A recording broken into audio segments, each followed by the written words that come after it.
Hello dear students, welcome in ASC Starter and Sunshine Study।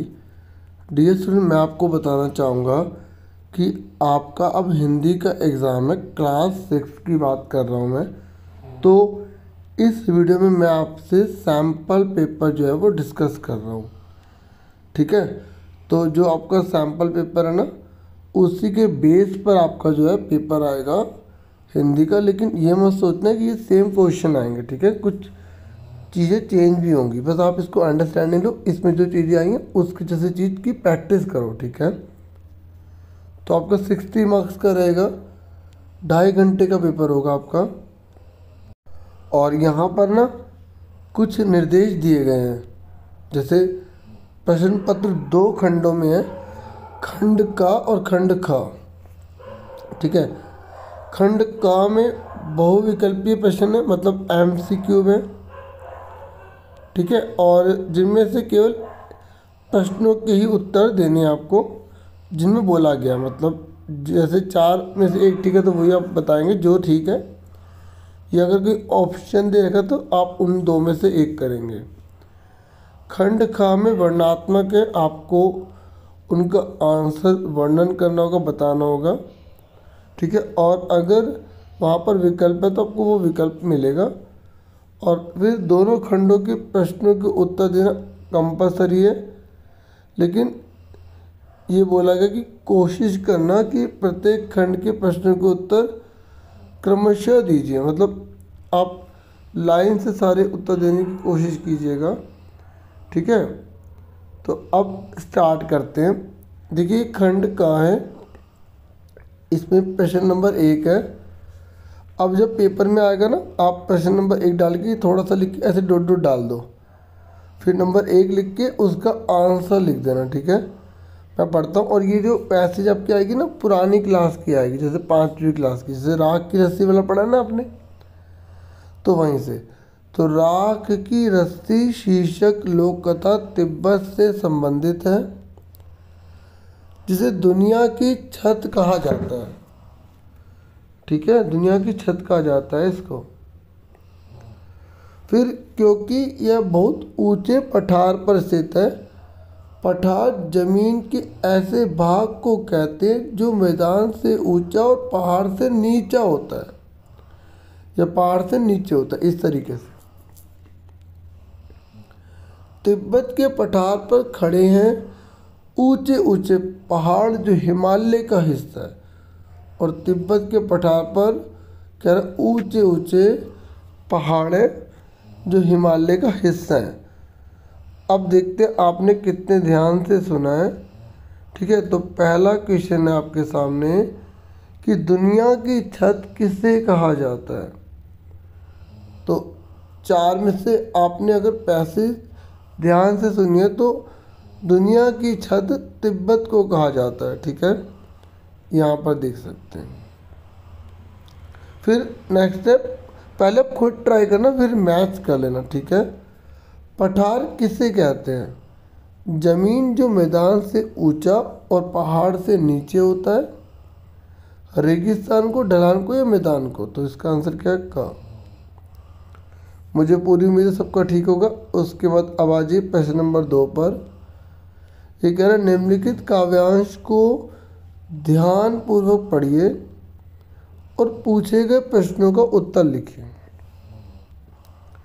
छोटी सी हमारी नदी, टेढ़ी मेढ़ी धार, गर्मियों में घुटने भर भिगोकर जाते पार।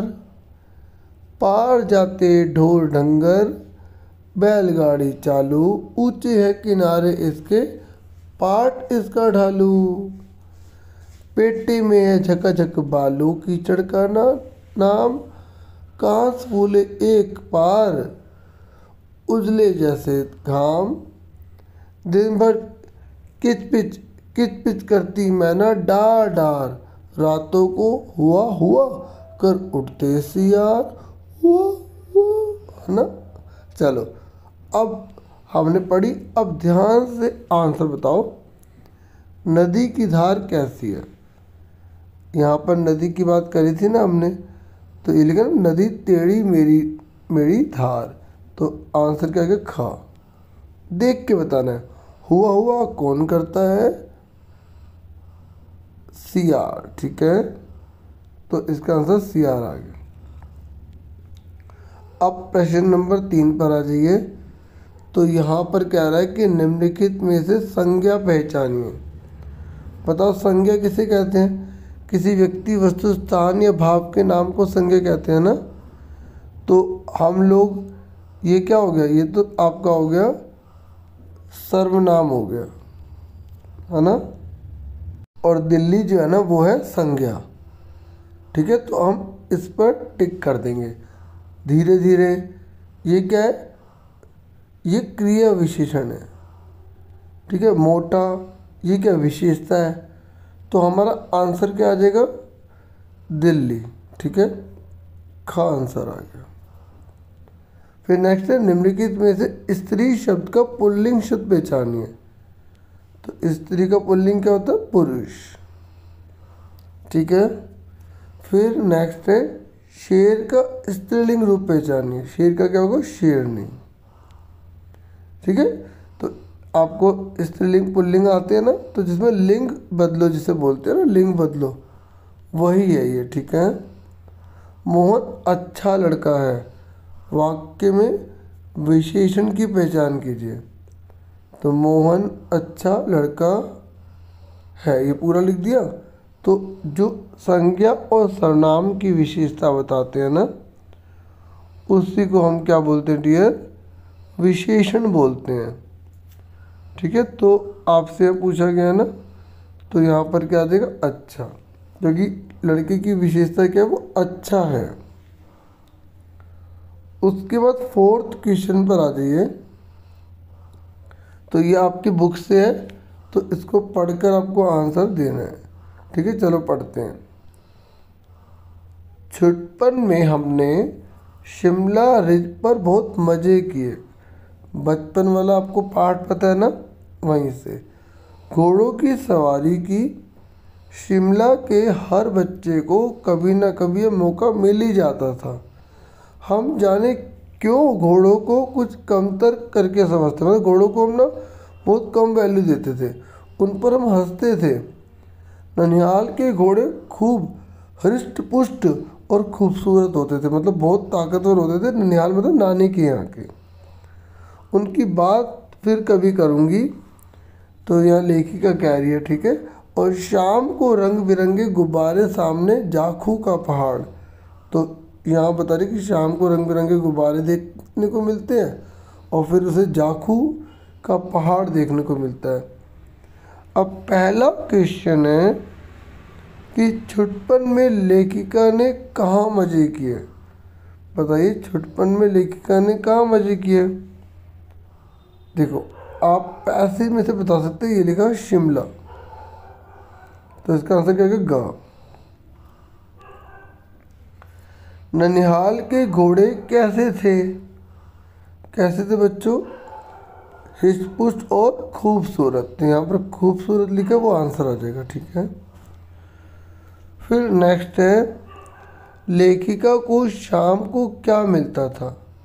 लेखिका को शाम को क्या मिलता था? रंग बिरंगे गुब्बारे, गुलाब जामुन, गोलगप्पे या आइसक्रीम। ध्यान से देखो, ये लिखा शाम को रंग बिरंगे गुब्बारे। ठीक है, ठीक है, अगर हम ध्यान से पैसेज पढ़ते हैं तो हम आंसर बहुत ध्यान से बता सकते हैं। ठीक है, फिर लेखिका किसको कमतर करके समझती थी? किसको? घोड़ों को। ठीक है, इसका आंसर खा आ गया। फिर अब हमारा 5वां क्वेश्चन है, और यहाँ पर बोल रहा है कि निम्नलिखित काव्यांश को ध्यानपूर्वक पढ़िए और पूछे गए प्रश्नों के उत्तर लिखिए। वह चिड़िया, जो आपकी कविता है ना, वहीं से लिया गया। कंठ खोलकर बूढ़े वन बाबा की खातिर रस उड़ेल कर गा लेती है। वह छोटी मुँह बोली चिड़िया नीले पंखों वाली, मैं हूँ मुझे विजन से बहुत प्यार है। तो अब आपको बताना आंसर। चिड़िया कंठ खोलकर क्या कर लेती है? देखो, चिड़िया जो कंठ खोलकर बूढ़े वन बाबा की खातिर रस उड़ेलकर गा लेती है। क्या करती है? रस उड़ेलकर गा लेती है। ठीक है।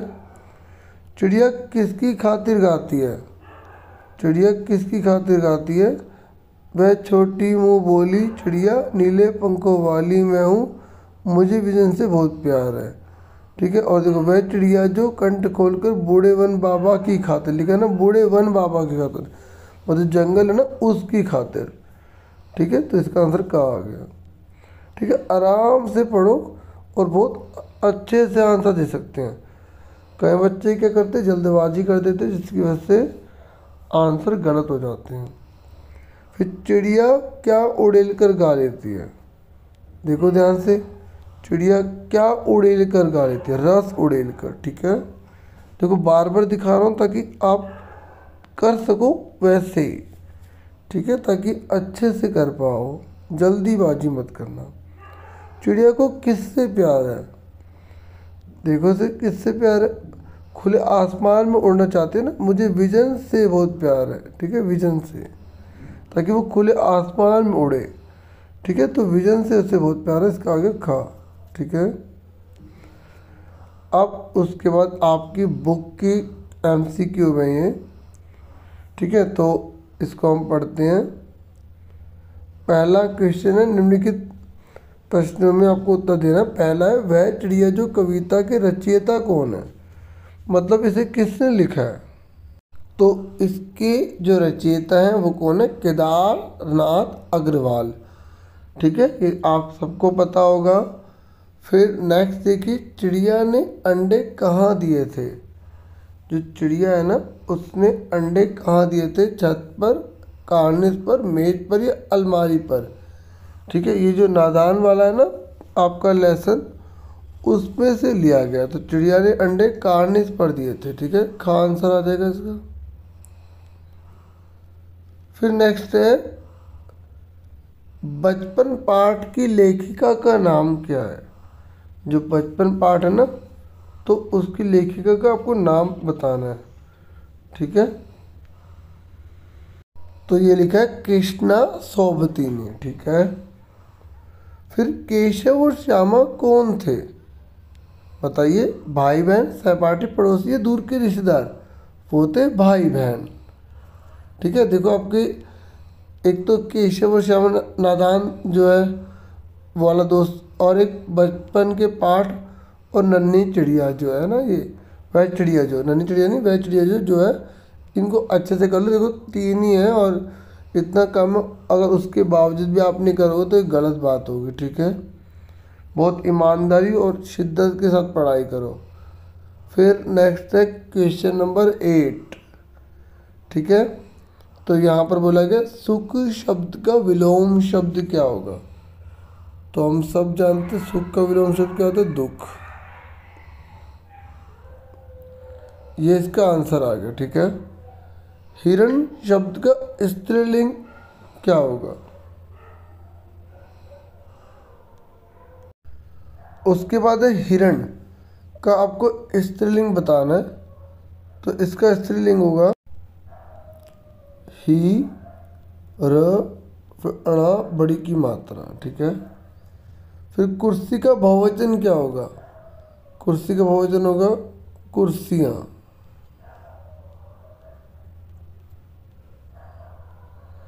ठीक है। फिर हथीनी शब्द का पुल्लिंग क्या होगा? हाथी होगा। ध्यान रखना, स्त्रीलिंग पूछा है, बहुवचन पूछा है, पुल्लिंग पूछा है, ये विलोम शब्द पूछा है। देखिए मैंने आपको क्वेश्चन नंबर 8 तक करा दिए हैं। 9th 10th 11th 12th 13th 14th ये मैं आपको जल्दी आगे की वीडियो में प्रोवाइड कर दूंगा। आप चैनल को सब्सक्राइब, वीडियो को लाइक जरूर किया करो। Thank you for watching and listening carefully. Take care yourself dear students.